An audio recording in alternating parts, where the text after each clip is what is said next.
Magandang araw mga minamahal ko na mga viewers at supporters. Views ng celebration ng debut ni Carla 1M na at dahil daw ito sa kanyang special na bisita kung sino ito tere at alamin. Yan po ang video na pag-uusapan natin ngayon mga ka-viewers. At bago po tayo magsimula sa video na ito ay gusto ko lamang shoutout ang ating mga minamahal na mga viewers at supporters. At dahil 1M na ang views ni Carla, Kuya Rab tuwang-tuwa. Dahil kaya ito sa bisita nila na si Erica ay baka si Carla na ang ha-attack muli ng views ni Kuya Rab at ito na yata ang papalit sa Edrica. Dahil malaki na rin naman ang views nila Jomcar ito na kaya ang magbabalik sa mga nawala na views ni Kuya Rab. Napakagaling kasi ni Carla mag-deliver ng speech kaya ito talaga ang ham-attack sa views at talagang tagas sa puso ang mga sinabi ni Carla at ramdam natin ang mga sinasabi nito galing sa puso.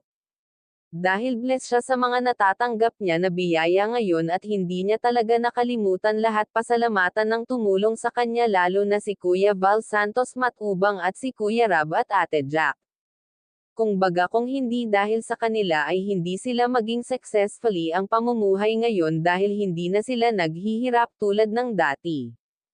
Malaki na ang pinagbago nila ngayon kaya laking pasalamat niya sa partner niya na si Jomar dahil nagtiyaga talaga ito sa kanya kaya nitong sakayan ang pagkamahiyain niya sa lahat ng oras ay pinalakas niyo ang kanyang kalooban. At sa araw ng kanyang photoshoot na sobrang nahihiya dito si Carla nandyan palagi si Kuya Jomar para alalayan ka.